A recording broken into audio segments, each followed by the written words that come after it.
Hello बच्चों, कैसे हो आप लोग। हम ठीक है सर। आप कैसे हो। मैं भी बहुत अच्छा हूँ।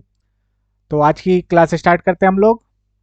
लास्ट क्लास में हमने रेसिडेंशियल स्टेटस को ख़त्म किया था। उसमें हमने सीखा था कि कैसे किसी एसएससी का पता करें कि वो रेसिडेंट है या नॉन रेसिडेंट है। उसके लिए हमने एक कंडीशन देखी थी, इंडिविजुअल्स की, एचयूएफ की, देन कंपनी फॉर्म, ईटीसी। इसमें से जो अदर देन इंडिविजुअल और एचयूएफ हैं वो सिर्फ रेसिडेंट हो सकते हैं या फिर नॉन रेसिडेंट हो सकते हैं। लेकिन इंडिविजुअल और एचयूएफ के केस में अगर वो रेसिडेंट बन गए हैं तो हम उनको फर्दर ऑर्डिनरी रेसिडेंट या फिर नॉन ऑर्डिनरी रेसिडेंट में फर्दर क्लासीफाई करते हैं। तो यहाँ तक हम लास्ट क्लास में कर चुके थे। आज की क्लास में हम देखेंगे कि तीनों के हैंड में कौन कौन सी इनकम इंक्लूड होती है। कौन कौन सी इनकम इंक्लूड होती है आज की क्लास में हम वो सीखेंगे। ठीक है। ठीक है सर, चलिए। तो पहला टॉपिक है हमारा इसमें, scope of total income. Scope of total income. Income हमारी इंडिया की भी हो सकती है, इंडिया की बाहर की भी हो सकती है। तो अब कौन सी इनकम किसके हैंड में ऐड होगी, किसके हैंड में नहीं होगी, यही हमें पता करना है। तो इसके लिए इनकम टैक्स में प्रोविजन दिए गए हैं, उसके अकॉर्डिंगली हम कैलकुलेट करके चलेंगे कि कौन से इनकम रेसिडेंट के हैंड में ऐड होएगी, कौन से ऑर्डिनरी रेसिडेंट के हैंड में ऐड होएगी, कौन सा नॉन रेसिडेंट के हैंड में ऐड होगी और कौन सी नहीं होगी। ठीक है। ठीक है सर। तो इसमें मैंने एक चार्ट बनाया है। हम क्या करेंगे, पहले इसको रीड करेंगे। ठीक है। ठीक है। रीड करने के बाद, क्योंकि हमें इसका मतलब नहीं पता कि रिसिप्ट का मतलब क्या है, अक्रूइंग अराइजिंग का क्या मतलब है। ठीक है। तो उसके बाद हम इनका मतलब समझेंगे, देन दोबारा इस चार्ट को हम गो थ्रू करेंगे ताकि अच्छे से हमें हर चीज क्लियर हो जाएगी क्या कहना चाहता है इसमें। क्लियर है। बिल्कुल सर। तो सबसे पहला पॉइंट है, इनकम रिसीव्ड और deemed to be received in India during the previous year. कोई भी इनकम, कोई भी इनकम जो कि रिसीव हो रही है इंडिया में, जो कि रिसीव हो रही है इंडिया में या डीम टू बी रिसीव्ड है। क्या है, एक तो रिसीव्ड है और दूसरा डीम टू बी रिसीव्ड है। डीम्ड का मतलब होता है मान लेते हैं, आप मानो या मत मानो, हम मान लेंगे। ठीक है। तो या तो रिसीव है या डीम्ड रिसीव्ड है। इनकम टैक्स ने मान लिया कि ये इस टाइप की ट्रांजेक्शन हुई तो हम मान लेंगे कि ये रिसीव्ड हम इसको रिसीव्ड मान लेंगे। तो कोई भी इनकम रिसीव्ड हुई इंडिया में या फिर डीम टू बी रिसीव्ड है during the previous year, during the previous year, जो प्रीवियस ईयर में रिसीव हुई इंडिया में, तो वो इनकम, यहाँ पे आर ओ आर लिखा हुआ है sir, R N O R लिखा हुआ है एन आर, ये क्या सर, मैंने यहाँ पे शॉर्ट में लिख दिया आपको। आर ओ आर का मतलब है resident and ordinary resident. N O R N O R का मतलब है resident but not ordinary resident, और एन आर का मतलब है नॉन रेसिडेंट। ठीक है। तो सबसे पहले ऑर्डिनरी रेसिडेंट, इसके हैंड में ऐड कर दिया जाएगा, इनकम का पार्ट बनेगा ये। Resident but not ordinary resident के हैंड में भी इसको ऐड करके चलेंगे। ठीक है। ठीक है सर। नॉन रेसिडेंट के हैंड में भी इसको ऐड करके चलेंगे। तो ये जो इनकम है जो कि इंडिया में रिसीव हो रही है, deem to be received in India है ड्यूरिंग द प्रीवियस ईयर, ये तीनों के हैंड में ही ऐड होके चलेगी, चाहे वो ऑर्डिनरी रेसिडेंट है, नॉन ऑर्डिनरी रेसिडेंट है या फिर नॉन रेसिडेंट है। क्लियर है। तीनों के हैंड में ये इनकम ऐड होके चलेगी। ठीक है सर। सेकंड है, income accruing or arising or deeming to be accrue or arise in India during the previous year। कोई भी इनकम जो कि अक्रियू या अराइज हो रही है इंडिया में, कोई भी इनकम जो कि अक्रियू या फिर अराइज हो रही है इंडिया में, या फिर डीम टू बी अक्रियू और अराइज है इन India during the previous year. अब ये अक्रियू और अराइज अभी देखते हैं क्या होता है। अभी मान के चलिए जो भी इनकम इंडिया में अक्रियू होगी या अराइज होगी या deem to be accrue and arise होगी इंडिया में, वो उसका क्या ट्रीटमेंट होगा। ऑर्डिनरी रेसिडेंट के हैंड में इनकम का पार्ट बनेगा, बिल्कुल बनेगा सर। नॉन ऑर्डिनरी रेसिडेंट के हैंड में भी बनेगा सर, नॉन रेसिडेंट के हैंड में भी बनेगा सर। ठीक है सर, क्लियर है। अगर कोई इनकम इंडिया में अक्रीव या अराइज हो रही है या deem to be accrue and arise in India है ड्यूरिंग द प्रीवियस ईयर, तो वो चाहे ऑर्डिनरी रेसिडेंट है, नॉन ऑर्डिनरी रेसिडेंट है या फिर नॉन रेसिडेंट है, तीनों के हैंड में ऐड होके चलेगा। क्लियर है जी सर। फिर आता है इनकम अक्रीव और arising outside India during the previous year. फिर आती है बात कि कोई इनकम इंडिया से बाहर अक्रीव हो रही है या अराइज हो रही है, कोई इनकम इंडिया के बाहर अक्रीव या अराइज हो रही है उस ड्यूरिंग द प्रीवियस ईयर, तो उस इनकम का क्या करेंगे? चलिए देखते हैं। ऑर्डिनरी रेसिडेंट के हैंड में ऐड करके चलेंगे, चाहे उसकी इनकम इंडिया में हो या फिर अमेरिका में हो, कहीं भी इनकम हो, ग्लोबल इनकम उसके हैंड में ऐड हो जाती है ऑर्डिनरी रेसिडेंट के हैंड में। ठीक है, ठीक है सर। फिर आता है नॉट ऑर्डिनरी रेसिडेंट। यहाँ पे लिखा हुआ है यस बट सर कंडीशन दे रखी है, क्या है? But only if such income is derived from a business control और in profession setup in India, otherwise no. कहने का मतलब है कि अगर इंडिया से बाहर इनकम अक्रीव हो रही है, इनकम अक्रीव हो रही है इंडिया से बाहर, ठीक है, लेकिन जो वहाँ पे बिजनेस है या जो वहाँ पे प्रोफेशन है उसको कंट्रोल कहाँ से किया जा रहा है? इंडिया से। कहाँ से कंट्रोल किया जा रहा है? इंडिया से। मान लीजिए अमेरिका में कोई बिजनेस है या प्रोफेशन से इनकम हो रही है, ठीक है, लेकिन उसको कंट्रोल कहाँ से किया जा रहा है? इंडिया से। पूरा का पूरा कंट्रोल इंडिया से हो रहा है, ठीक है, उसको कंट्रोल कहाँ से कर रहे हैं हम? इंडिया से कर रहे हैं। तो ये वाली इनकम नॉन ऑर्डिनरी रेसिडेंट के हैंड में ऐड हो जाएगी। अदरवाइज अगर कंट्रोल या प्रोफेशनल सेटअप नहीं है, ठीक है, तो उसके एंड में उस केस में जो ये इनकम है नॉन ऑर्डिनरी रेसिडेंट के हैंड में टैक्सेबल नहीं होगी, इंक्लूड नहीं होगी। ठीक है। फिर आता है नॉन रेसिडेंट। नॉन रेसिडेंट के केस में फॉरेन की इनकम इंक्लूड करके नहीं चलेंगे, इनकम फ्रॉम जो फॉरेन सोर्सेज है उसको इंक्लूड करके नहीं चलेंगे। वो इनकम जो कि इंडिया से बाहर अक्रू या अराइज हो रही है during the previous year, resident और ऑर्डिनरी रेसिडेंट के हैंड में तो ऐड करेंगे। नॉन ऑर्डिनरी रेसिडेंट के केस में तब ऐड करेंगे जब उस इनकम का कंट्रोल कहाँ से हो रहा है, जो बिजनेस और प्रोफेशन है उसका कहाँ से कंट्रोल हो रहा है? इंडिया से हो रहा है। और नॉन रेसिडेंट के केस में ऐड नहीं करके चलेंगे इसको। क्लियर है यहाँ तक? बिल्कुल सर। चलिए अब हम मतलब समझ लेते हैं वर्ड्स का। कुछ वर्ड्स कंफ्यूजन सा हो रहा होगा, अब वर्ड्स का मतलब समझेंगे देन दोबारा इसको परस्यू करेंगे। ठीक है, ठीक है सर। मीनिंग ऑफ इनकम रिसीव्ड और डीम्ड टू बी रिसीव्ड।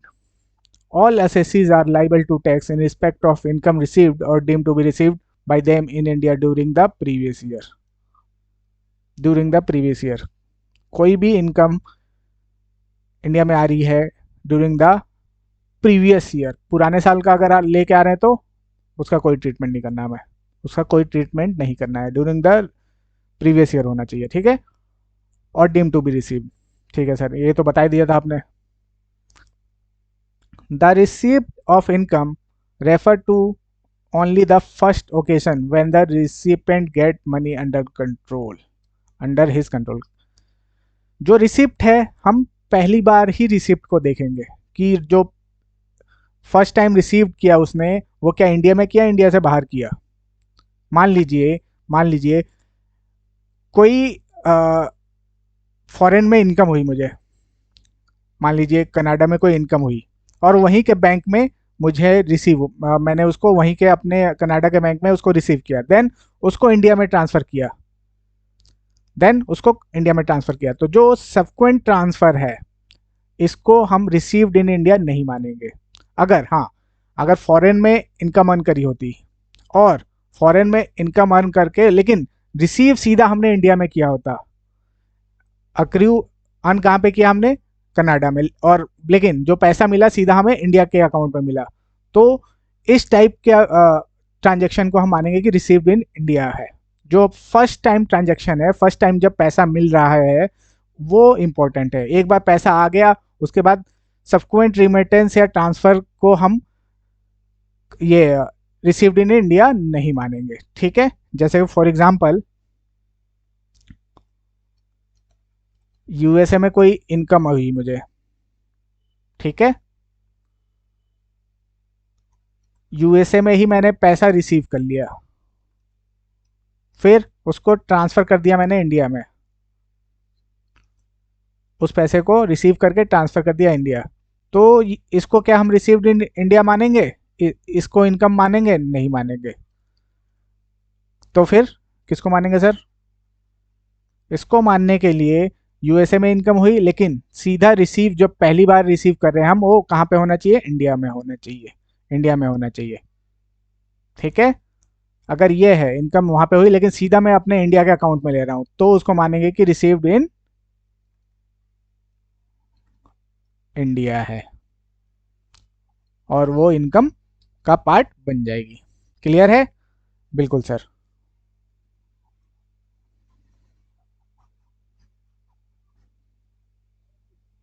चलिए। When once the amount is received as a income, remittance and transmission of that amount from one place or a person to another does not consist receipt of income in the hand of subsequent recipient or at the place subsequent receipt। जो कि मैंने आपको बताया अभी कि जो first time receive जब पैसा हुआ उसी को हम कंसिडर करेंगे, अगर वो इंडिया से बाहर है, इनकम भी इंडिया से बाहर, और जो अमाउंट रिसीव हुआ है वो भी इंडिया से बाहर हुआ है, तो वो हमारा रिसीव्ड इन इंडिया नहीं माना जाएगा। लेकिन इनकम बाहर हुई और रिसीव इंडिया में हुआ है, पहली बार ही इनकम बाहर हुई और सीधा पैसा हमारे बैंक, इंडिया के बैंक के अकाउंट में आ रहा है, तो उसको रिसीव्ड इन इंडिया मानेंगे। बाहर अगर रिसीव कर लिया है फिर उसको ट्रांसफर कर रहे हैं इंडिया में, तो उसको हम रिसीव्ड इन इंडिया नहीं मानेंगे और वो हमारा टैक्सेबल नहीं होगा तीनों ही केसेस में, ठीक है। Okay sir. फिर आता है meaning of income accruing arising. Accrue का मतलब है right to receive income, where is due मतलब right to enforce payment for the same. जैसे कि इसके लिए एग्जांपल दिया है, salary for a work done in a December will accrue throughout the month. जैसे जैसे हम, जो सैलरी होती है पर डे का अक्रू होती रहती है जैसे जैसे हम काम करते हैं, और पेबल कब होती है? जब महीना खत्म हो जाती है, चाहे वो 31 दिसंबर को हो या फिर 1 तारीख को। तो थ्रू आउट द क्या हुआ, हमारा जो सैलरी है अक्रू हो रहा है पर डे, बट पेबल कब होएगा? 31 तारीख को या फिर 1 तारीख को, ठीक है। तो ये डिफरेंस होता है अक्रू और ड्यू में। Then income which is taxed on an accrual basis can't be assessed again on a receipt basis as it amounts to double taxation। एक बार जिस इनकम पर टैक्स लग गया, चाहे अक्रू बेसिस पे लगा हो या रिसीव्ड बेसिस पे, उस पे हम दोबारा टैक्स नहीं लगाएंगे। कोई भी इनकम पे आप एक ही बार टैक्स लगा सकते हैं। अगर आपने उसको अक्रू बेसिस पे टैक्स लगा लिया है, तो उसको आप जब वो पैसा रिसीव होगा, जब वो पैसा रिसीव होगा तो उस टाइम पे टैक्स नहीं लगा सकते। या फिर किसी पे रिसीव्ड बेसिस पे टैक्स लग गया, जब वो रिसीव हुआ था उस टाइम पे टैक्स लग गया, फिर वो अक्रू बेसिस पे टैक्स नहीं लगा सकते हम। किसी एक टाइम पे ही हम टैक्स लगाएंगे, ठीक है, नहीं तो एक सेम इनकम के ऊपर 2 बार टैक्स लग जाएगा, ठीक है। Okay sir.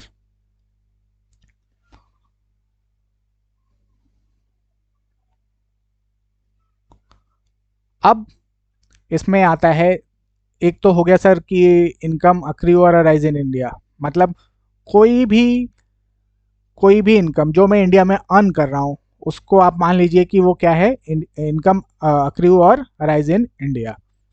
बट कुछ ट्रांजैक्शन है जिनको मान लिया गया है, कुछ ट्रांजैक्शन को मान लिया गया है कि वो डीम टू बी अक्रू और अराइज इन इंडिया है। वो केसेस मैंने यहाँ पे आपको दे रखे हैं, चलिए एक एक करके देखते हैं, फिर हम दोबारा से उस चार्ट पे जाएंगे और दोबारा से एक बार गो थ्रू करेंगे, ठीक है। ठीक है sir. Any income accrue or arising to assessee in any place outside India, whether directly or indirectly through or from any business connection, property, asset, source of income, or transfer of capital asset in India। क्या मतलब हुआ sir? क्या मतलब हुआ sir? ध्यान से दोबारा पढ़ते हैं एक बार, तोड़ के पढ़ते हैं अब इसको। एनी इनकम अक्रूइंग और arising to SSC in any place outside India. SSC को इनकम अक्रू हो रही है कहाँ, इंडिया से बाहर किसी भी प्लेस पे, वेदर डायरेक्टली और इनडायरेक्टली, वेदर डायरेक्टली और इनडायरेक्टली एसएससी को इनकम हो रही है आउटसाइड इंडिया, ठीक है, वेदर डायरेक्टली और इनडायरेक्टली, चाहे डायरेक्टली हो या इनडायरेक्टली, थ्रू और फ्रॉम एनी बिजनेस कनेक्शन, कोई भी business connection, property, asset, source of income, transfer of capital asset in India.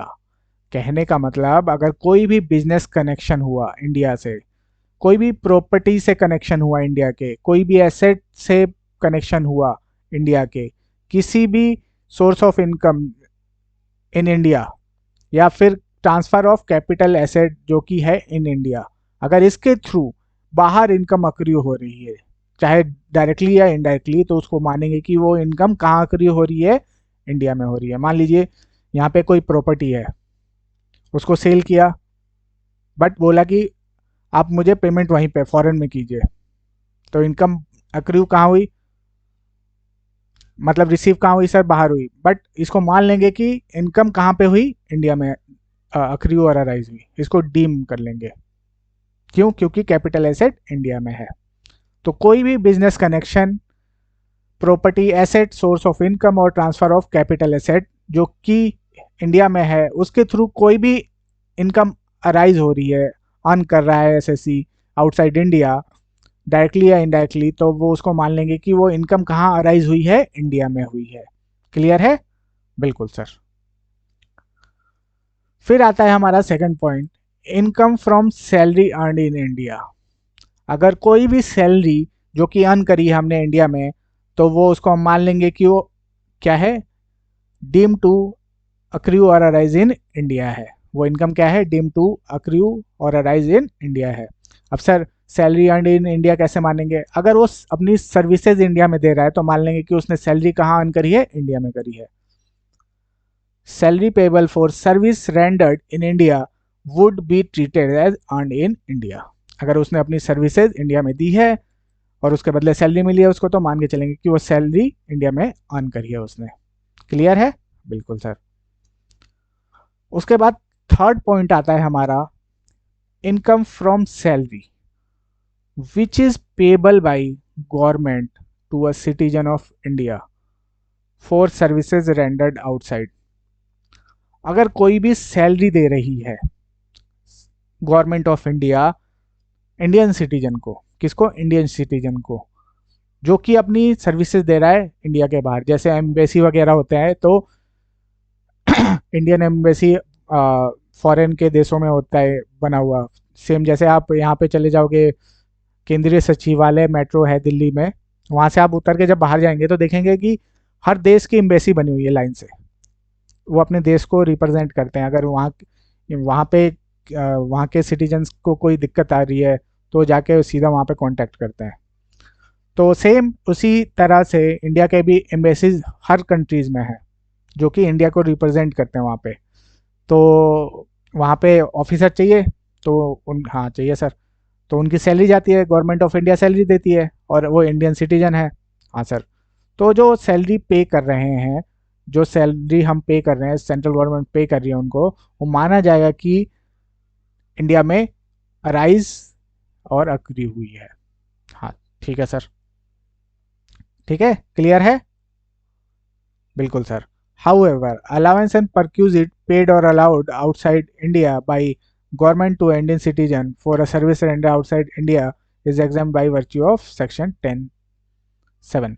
लेकिन जो सैलरी में अभी जब सैलरी हम पढ़ेंगे उसमें देखेंगे कि उसमें सैलरी के कुछ पोर्शन होते हैं, बेसिक सैलरी होगी, फिर अलाउंस आते हैं, फिर परक्यूजिट आते हैं। तो अलाउंस और परक्यूजिट अगर पे कर रही है गवर्नमेंट सैलरी का पार्ट, तो अलाउंस और परक्यूजिट इनकम का पार्ट नहीं बनेगी, वो एग्जेम्प्ट होता है बाई सेक्शन 10(7). ठीक है? ठीक है सर। तो यहाँ पे एम्बेसी का एग्जांपल हो गया। जो एम्बेसी में इंडियन ऑफिसर काम कर रहे हैं उनको सेंट्रल गवर्नमेंट पे कर रही है, और वो अपनी सर्विसेज ऑल ओवर इंडिया दे रहे हैं, ओ सॉरी आउटसाइड इंडिया दे रहे हैं। हाँ सर। तो उसको माना जाएगा उस सैलरी को कि कहाँ पे अर्न करी है उसने, इंडिया में अर्न करी है, और उसको डीम टू बी अक्रू और अराइज इन इंडिया मान लेंगे। ठीक है सर। फिर आता है dividends paid by an Indian company outside India. ये क्या है सर? अगर इंडियन कंपनी कौन होती है सर? जो कंपनीज एक्ट में रजिस्टर्ड है इंडिया में, उसको बोलते हैं इंडियन कंपनी। तो इंडियन कंपनी अगर कोई डिविडेंड देती है आउटसाइड इंडिया, तो उसको मान लेंगे कि कहाँ पे अक्रूअराइज हुआ है, इंडिया में। हाँ जी। अब फिफ्थ पॉइंट डिस्कस करते हैं। फिफ्थ में बोला गया है interest royalty fees for technical services will be deemed to accrue और अराइज इन इंडिया। अब सर पहले मतलब समझ लेते हैं। इंटरेस्ट का तो आई थिंक सबको मतलब पता होगा क्या होता है। इंटरेस्ट हम किस पे करते हैं सर? लोन के ऊपर पे करते हैं, या फिर कोई अमाउंट बोरो किया है हमने उसके ऊपर पे करते हैं। ठीक है, इंटरेस्ट को बताने की जरूरत नहीं है। रॉयल्टी क्या होती है सर? रॉयल्टी हम पे करते हैं किसी भी एसेट को यूज करने के लिए, किसी भी एसेट को यूज करने के लिए, बेसिकली इंटेंजिबल जो एसेट होते हैं उनको यूज करने के लिए। ठीक है। ठीक है सर। जैसे एग्जाम्पल के तौर पे मैं आपको बताता हूँ, जो ऑथर होते हैं बुक्स के। ठीक है, ऑथर अपनी बुक देता है पब्लिश करने के लिए पब्लिशर को, जो बुक छापते हैं। उन्होंने बुक छाप दी, अपना मटेरियल दिया, इन्होंने बुक छापी, और इनके साथ एग्रीमेंट हुआ। पब्लिशर ने बोला कि हम जितना भी नेट सेल होएगा उसका 10% आपको देंगे, 10% आपको देंगे। तो ये जब दो 10% जो इनको मिलेगा इसको बोलेंगे हम रॉयल्टी। ठीक है। ठीक है सर। तो कोई भी interest royalty fee for technical services का क्या मतलब है? जिसमें स्किल्स की जरूरत है, जिसमें स्किल्स की जरूरत है कुछ ना कुछ। कोई कंसल्टेंसी सर्विस हो गई, मैनेजरियल सर्विस हो गई, इंजीनियरिंग की कोई सर्विस हो गई। ठीक है। तो इस टाइप की सर्विसेज उनको माना जाएगा कि इंडिया में अक्रू और अराइज हुई। वैसे तो जो आपका ये रॉयल्टी और फीस फॉर टेक्निकल सर्विस है तो बहुत ही वास्ट इसकी डेफिनेशन है, जो कि सीए फाइनल पे आप डिस्कस करेंगे। हमारे लेवल पे उतना डिस्कशन का पार्ट है नहीं है, इसीलिए बहुत ही छोटा पार्ट, जितना जरूरी है हमें समझने के लिए और एग्जाम के लिए सिर्फ उतना ही समझ रहे हैं। ठीक है। ठीक है सर।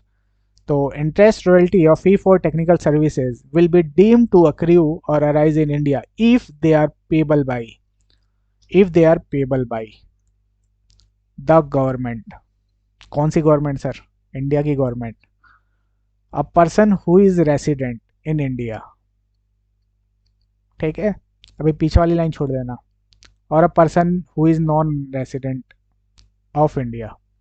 अगर कोई भी इंटरेस्ट रॉयल्टी या फिर फीस फॉर टेक्निकल सर्विसेज दी जा रही है तो उसको मानेंगे कि वो इंडिया में अक्रू हुई है या राइज हुई है, अगर देने वाला जो पे कर रहा है इंटरेस्ट रॉयल्टी और फी फॉर टेक्निकल सर्विसेज वो गवर्नमेंट ऑफ इंडिया है, या फिर रेसिडेंट ऑफ इंडिया है, या फिर नॉन रेसिडेंट ऑफ इंडिया है? हाँ। अब देखते हैं एक्सेप्शन। इसमें एक्सेप्शन भी दे रखा है। A person who is resident in India except, छोड़ के, अगर it is utilise in the business और प्रोफेशन और मेकिंग इनकम आउटसाइड इंडिया। जो हमने इंटरेस्ट रॉयल्टी या टेक्निकल सर्विसेज जिस चीज के लिए दी है, अगर वो यूज हमने किया है इंडिया से बाहर, अगर हमने उसको इंडिया से बाहर यूज किया है उस कंडीशन को छोड़ के, देन वो टैक्सेबल नहीं होगा। ठीक है। क्लियर है? नहीं सर, इसको थोड़ा समझा दीजिए। देखिए,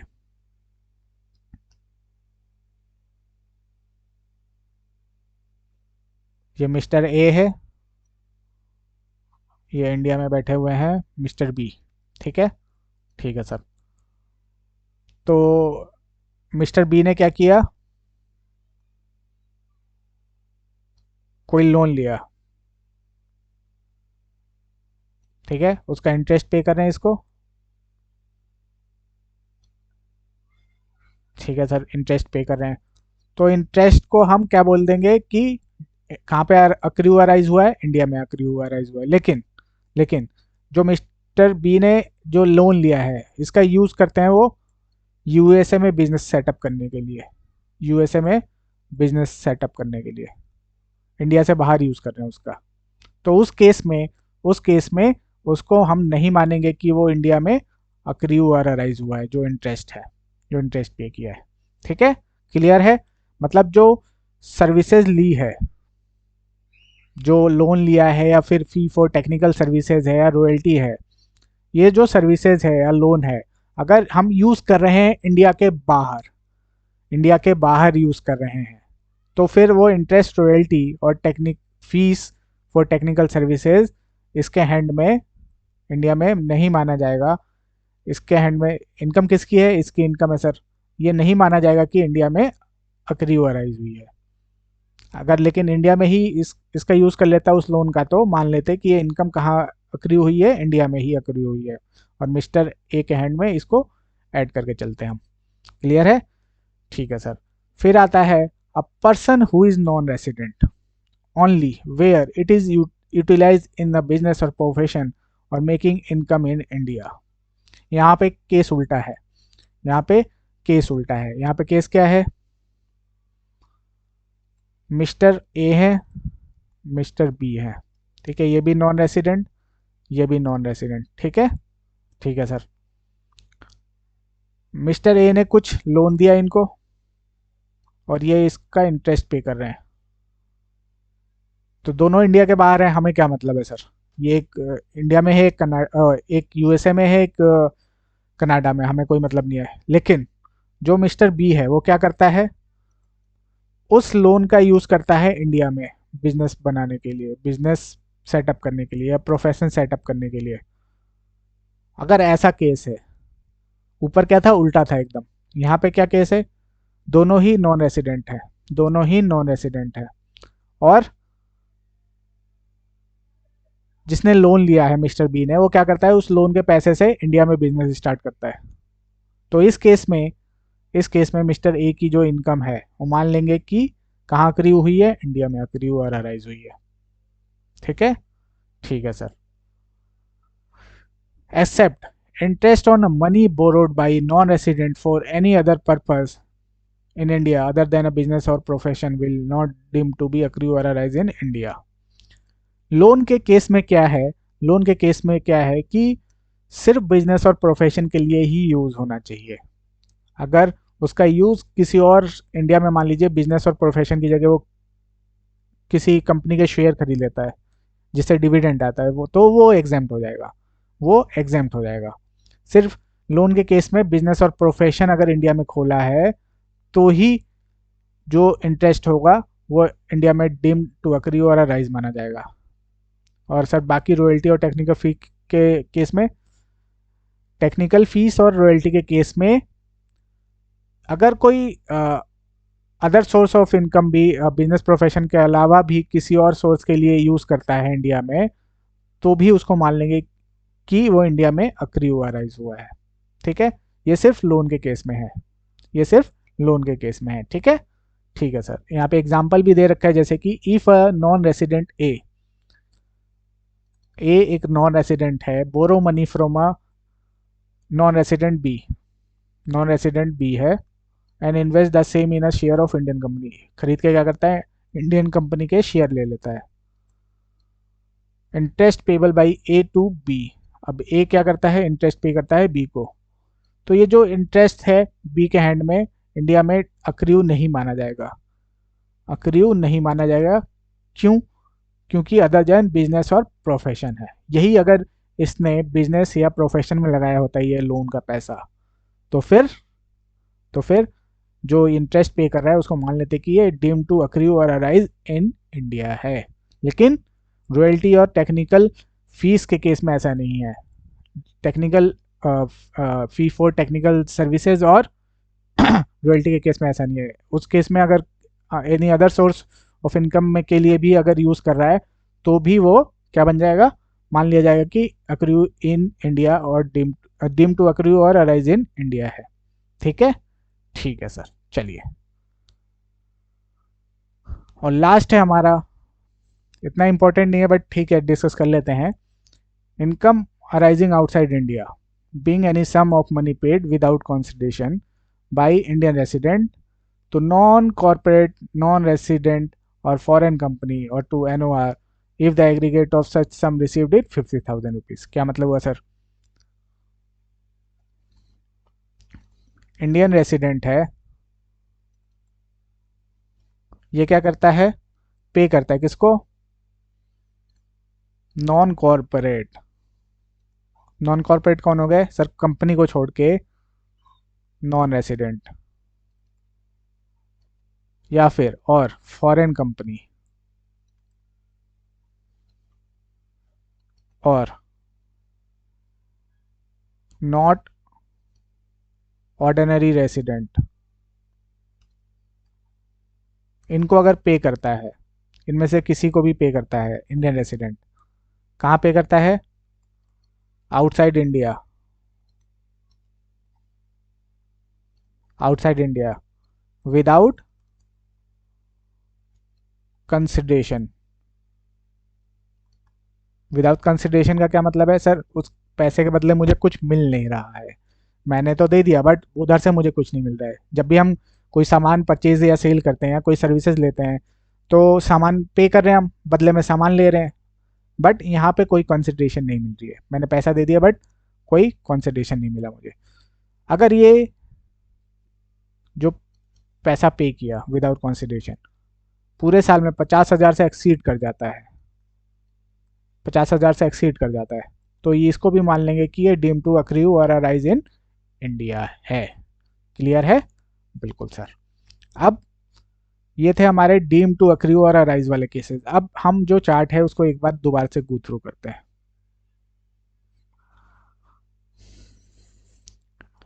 इनकम रिसीव्ड और deem to be received in India during the previous year. Previous year में कोई भी इनकम या रिसीव हुई इंडिया में या डीम टू रिसीव है, तीनों के हैंड में ऐड होके चलेगी। उसके बाद इनकम अक्रूइंग और अराइजिंग और डीम टू बी अक्रू और arise in India during the relevant previous year, ये भी तीनों ही केस में तीनों के हैंड में ऐड होके चलेगा। इनकम अक्रू और arising outside India during the previous year, अगर कोई इनकम इंडिया से बाहर अक्रू और अराइज हुई है ड्यूरिंग द प्रीवियस ईयर, उस केस में सिर्फ ऑर्डिनरी रेसिडेंट के हैंड में ऐड होगा। नॉट ऑर्डिनरी रेसिडेंट के हैंड में तभी ऐड होगा जो बिजनेस या प्रोफेशन है वो कहाँ से गवर्न हो रहा है? इंडिया से कंट्रोल हो रहा है, इंडिया से कंट्रोल हो रहा है तभी ऐड करेंगे, नहीं कंट्रोल हो रहा है तो नहीं ऐड करके चलेंगे। नॉन रेसिडेंट के केस में जो बाहर की इनकम है उसको ऐड करके नहीं चलेंगे। ठीक है, ठीक है सर, चलिए अब इसके ऊपर क्वेश्चन सॉल्व करते हैं हम लोग।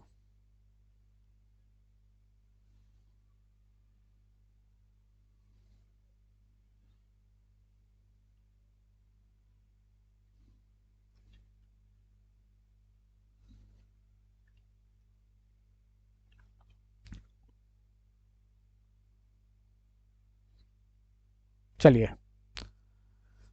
क्वेश्चन है compute the total income in the hand of individual aged 35 years being a resident and ordinary resident, resident but not ordinary resident and non-resident for the assessment year 24-25, assuming that he has exercised the option of shifting out of the default tax regime provided under section 115 BSC।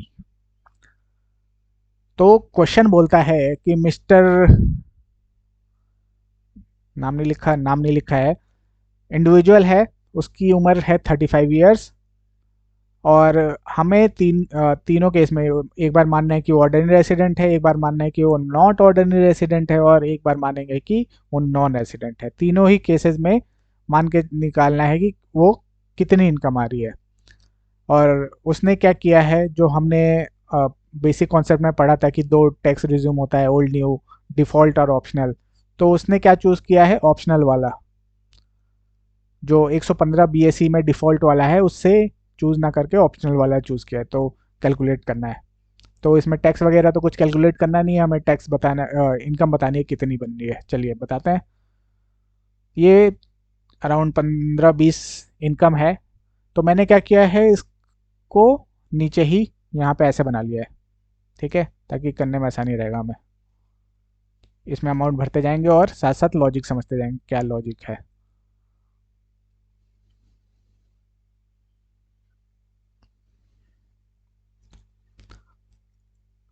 Interest on a UK development board, 50% of interest received in India.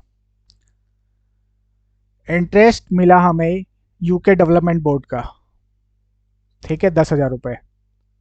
तो हमने क्या किया, 10,000 income कहाँ करी हुई, बाहरी हुई होगी, लेकिन 50% डायरेक्टली हमने इंडिया में ले लिया। फिर उसमें से 50% हमने डायरेक्टली इंडिया में ले लिया। इनकम कितनी अक्रूअराइज हुई यूके में हुई सर, 10,000 रुपये, लेकिन उसका 50% हमने डायरेक्टली सीधा हमने इंडिया के बैंक अकाउंट में ले लिया, ठीक है। तो किसके हैंड में कितना टैक्सेबल होगा सर, ऑर्डिनरी रेसिडेंट के हैंड में तो सर ग्लोबल इनकम टैक्सेबल होती है, तो 10,000 हो जाएगा इधर। इधर इनके केस में सर अगर अक्रू और अराइज और रिसीव्ड और डिम टू रिसीव अगर इंडिया है तभी इनके हैंड में टैक्सेबल होगा, ठीक है। तो 50% रिसीव हुआ इंडिया में तो 5,000, और इधर भी 5,000, ठीक है, ठीक है sir. Income from a business in Chennai, 50% is received in India. अब यहाँ पे केस दिया गया है कि चेन्नई में कोई बिजनेस है, उससे इनकम हुई 20,000 की, 50% इंडिया में मिला, 50% बाहर मिला, हमें मतलब ही नहीं है। हम यहाँ पे सारी की सारी इनकम कहाँ राइज हो रही है सर, इंडिया में हो रही है, तो तीनों के केस में ही ऐड होके चलेगा, ठीक है, ठीक है सर। फिर आता है short term capital gain on sale of share of an Indian company received in London. हमने क्या किया, हमने क्या किया, सेल किया, इंडियन कंपनी के शेयर थे उसको सेल किया, उसके ऊपर कैपिटल गेन निकल के आया, लेकिन उसका जो पैसा था हमने रिसीव किया लंदन में। मतलब क्या है सर, मतलब क्या है, इंडियन कंपनी है सर, इंडियन कंपनी के शेयर है, तो इनकम कहाँ मानी जाएगी, अक्रूअराइज हुई सर इंडिया में। इंडिया में 20,000, 20,000, 20,000। Dividend from British company received in London. Dividend मिला हमें ब्रिटिश कंपनी से जो कि रिसीव हुआ है लंदन में, सर इसके हैंड में ऐड होएगा।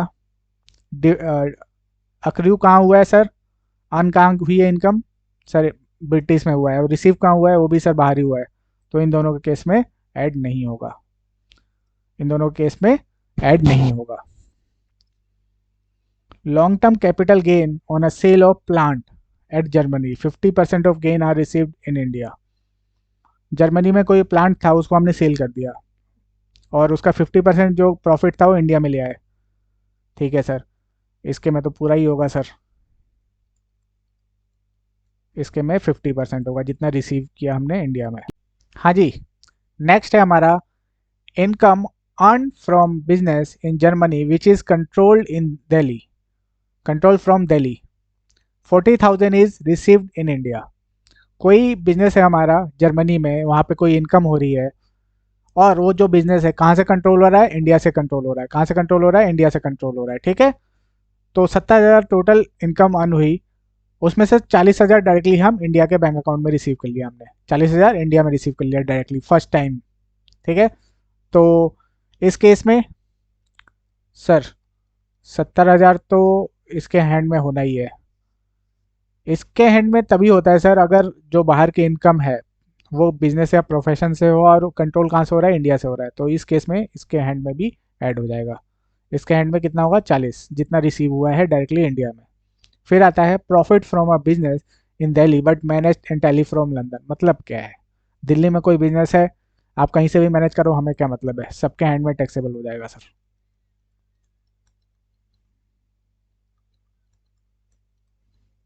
फिर आता है income from house property in London deposited in a bank at London brought to India.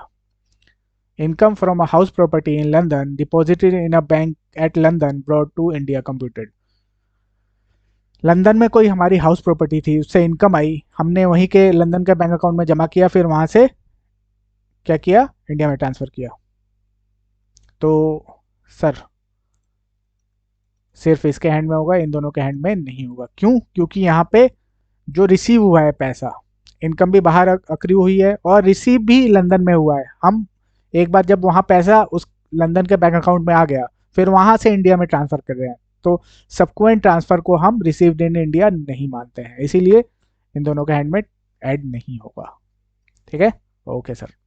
फिर आता है interest on debenture in Indian company received in London. Indian company का डिबेंचर है सर, तीनों के हैंड में ऐड हो जाएगा।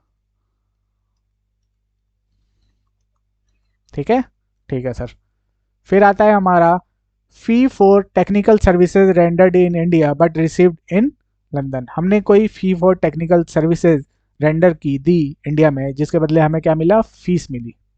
हमने कोई सर्विसेज इंडिया में टेक्निकल सर्विसेज रेंडर की, उसके बदले में मुझे फीस मिला। जो वो सर्विसेज कहाँ दी थी मैंने, इंडिया में, लेकिन उसका पैसा कहाँ मिला, इंडिया से बाहर मिला। तो क्या मतलब है सर, सर्विसेज तो आपने यही दिया है। तीनों के हैंड में 8,000 रुपये ऐड हो जाएगा। उसके बाद आता है profit from a business in Mumbai manage from London. Mumbai में कोई बिजनेस है, लेकिन उसको मैनेज कहाँ से किया जाता है, लंदन से। कोई बात ही है?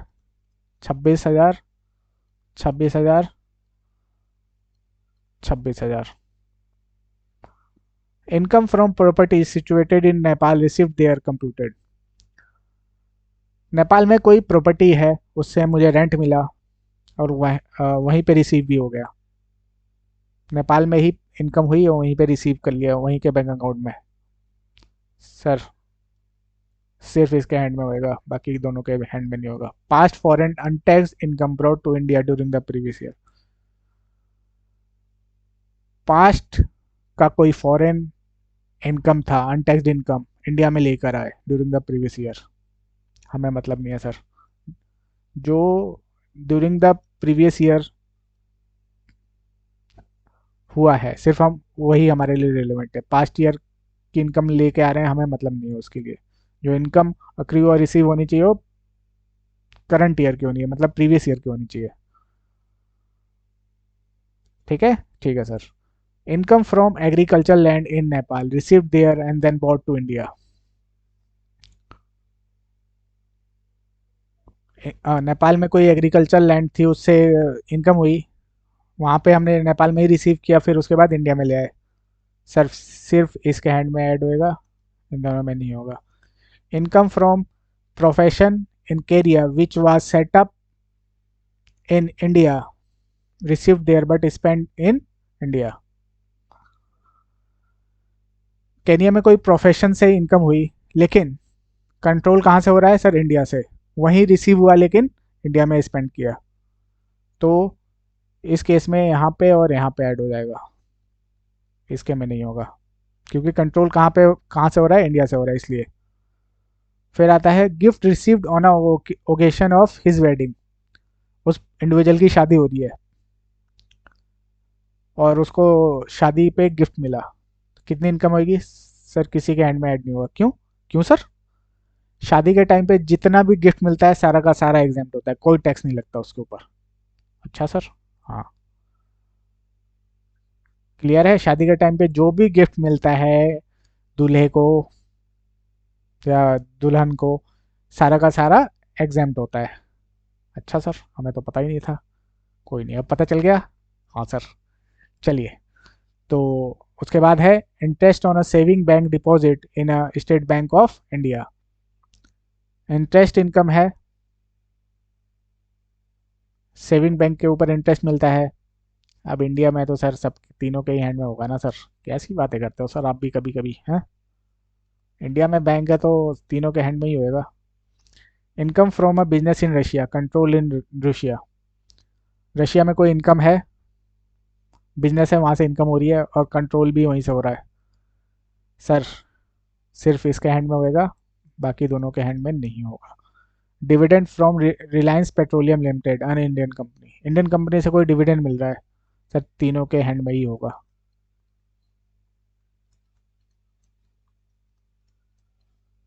फिर agriculture income from a land in Rajasthan, sir तीनों के हैंड में नहीं होगा। क्यों? सर जो एग्रीकल्चर इनकम होती है इंडिया में, अगर हमें कोई एग्रीकल्चर इनकम हो रही है इंडिया में तो वो एग्जाम्प्ट होती है, उस पर टैक्स नहीं लगता है। आने वाली क्लासेस में हम उसको अलग से डिस्कस करेंगे, एग्रीकल्चर के ऊपर अलग से एक क्लास में डिस्कस करेंगे। ठीक है, ठीक है सर। तो आप टोटल कीजिए कितना आ रहा है, टोटल कीजिए, टोटल करके बताइए कितना आता है।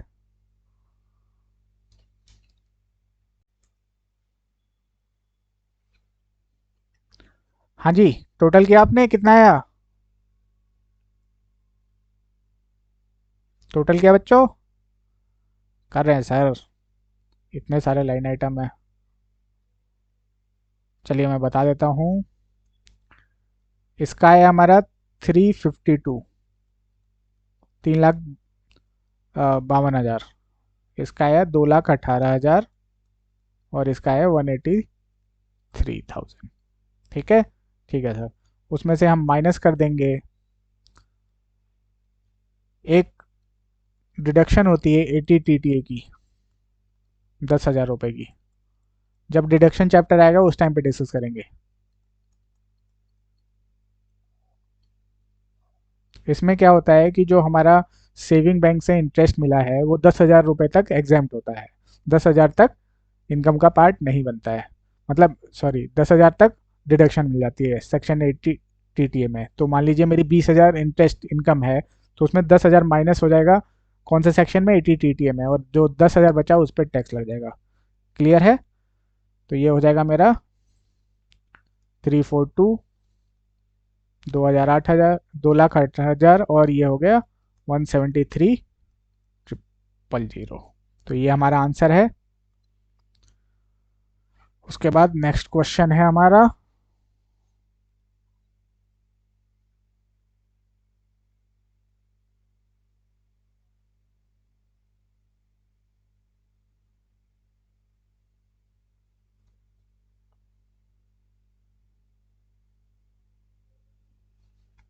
नेक्स्ट क्वेश्चन है हमारा,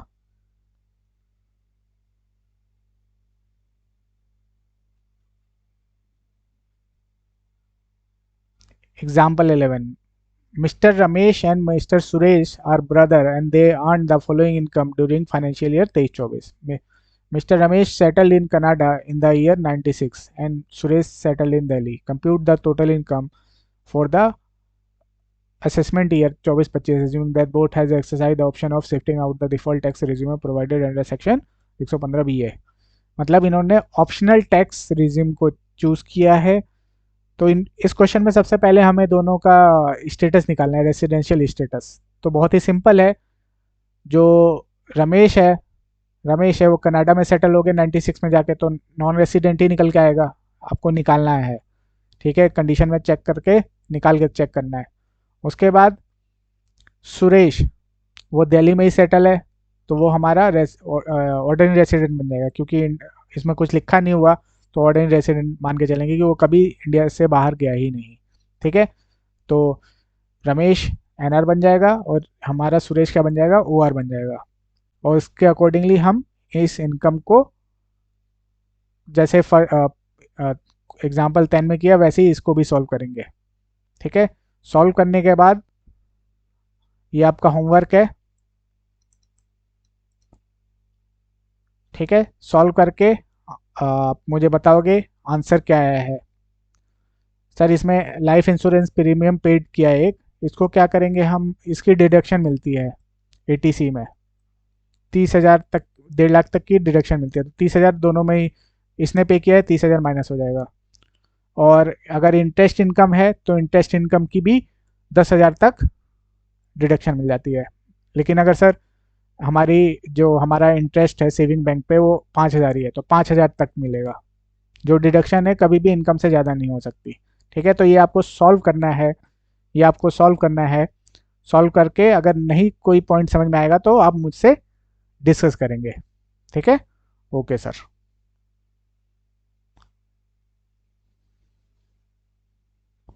उसके बाद आता है हमारा एग्जाम्पल 12।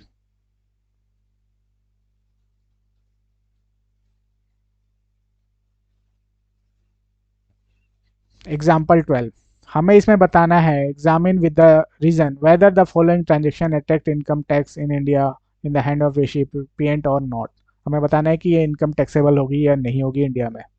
पहला है salary payable by central government to mister John, a citizen of India, of rupees 7 lakh for services rendered outside India, considering that he paid tax as per the provision of section 115 BAC। Salary पे करी central government ने mister John को, जो कि Indian citizen है। क्यों? क्योंकि वो इंडिया से बाहर अपनी सर्विसेज दे रहे हैं। तो सर इसको सर ये तो डीम्ड अक्रू और राइज वाले केस में आ जाएगा, तो सर टैक्सेबल होगा, ये तो टैक्सेबल हो जाएगा सर। क्योंकि जो हमने केसेस पढ़े थे, यहाँ पे जो केसेस पढ़े थे, डीम टू अक्रू और अराइज इन इंडिया, इसमें कहाँ पे कवर है? थर्ड पॉइंट में कवर हो जाएगा sir. Income from salary which is payable by a government to a citizen of India for services rendered outside India.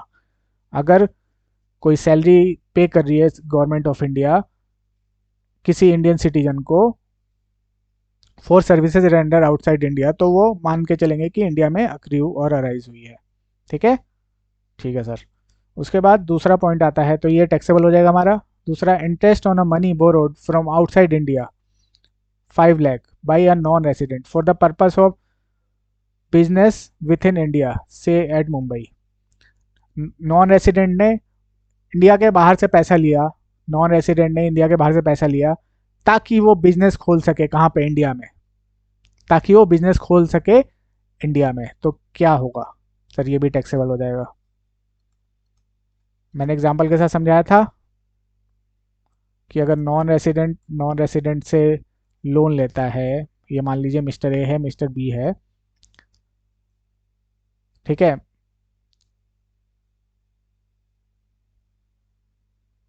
ये फॉरेन में है, ये भी फॉरेन, दोनों फॉरेन में ही है। इसने लोन लिया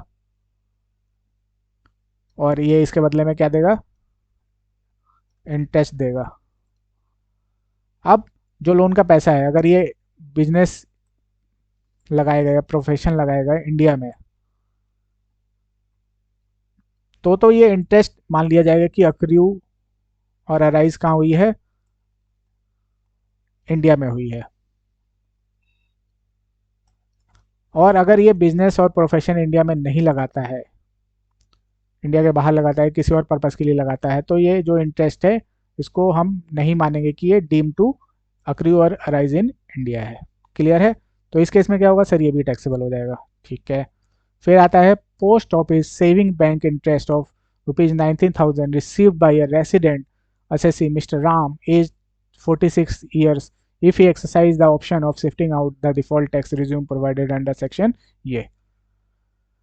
post office saving bank account से कोई इंटरेस्ट मिला 19,000 का, सर टैक्सेबल है, लेकिन इसमें 10,000 तक की डिडक्शन मिल जाएगी। कौन से? 80 टीटीए के अंदर, तो 9,000 टैक्सेबल हो जाएगा इसमें आपका। 10,000 तक की एग्जाम्पशन मिल जाती है 80 टीटीए में, 19,000 टोटल है, तो 9,000 टैक्सेबल हो जाएगा आपका, ठीक है? ठीक है सर। उसके बाद royalty paid by a resident to a non resident in respect of business carried outside India. Royalty pay करी रेसिडेंट ने नॉन रेसिडेंट को in respect of business carried outside India. अगर रॉयल्टी पे करने वाला resident है, तो मान के चलेंगे वो कहाँ पे हुई है? एक सेकेंड,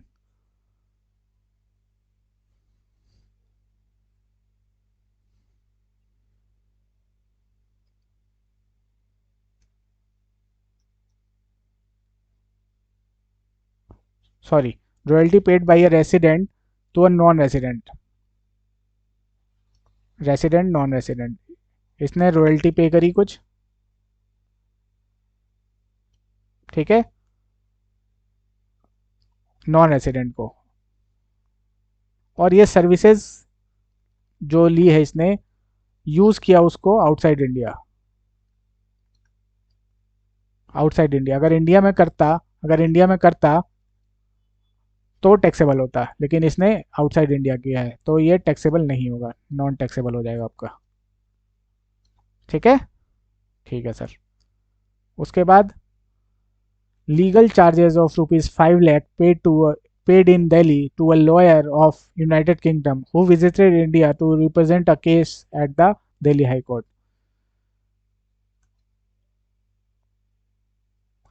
लीगल चार्जेस 5 लाख रुपए दिया हमने, दिल्ली में कोई केस था, दिल्ली हाई कोर्ट में आके लड़ने के लिए लॉयर को, तो क्या वो माना जाएगा कि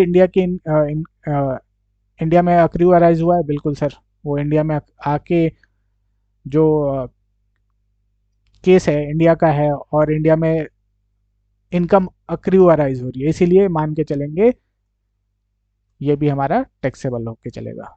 इनकम कहाँ अक्रू हो रही है? इंडिया में हो रही है। ठीक है, ठीक है सर।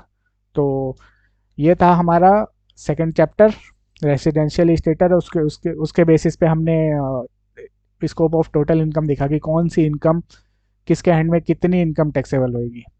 ठीक है, तो आपको एक होमवर्क दिया है, जो क्वेश्चन है वो आपको सॉल्व करना है। अगर कोई पॉइंट समझ में नहीं आएगा तो मैं हूँ समझाने के लिए, ठीक है, बट सॉल्व करना है।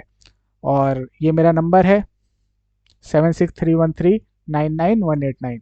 अगर कोई भी डाउट है या कोई भी चीज़ समझ में नहीं आ रही एग्ज़ाम से रिलेटेड, सीए प्रोफेशन से रिलेटेड, इवन आर्टिकलशिप के भी कुछ इश्यूज़ हैं, तो आप मुझसे डिस्कस कर सकते हैं।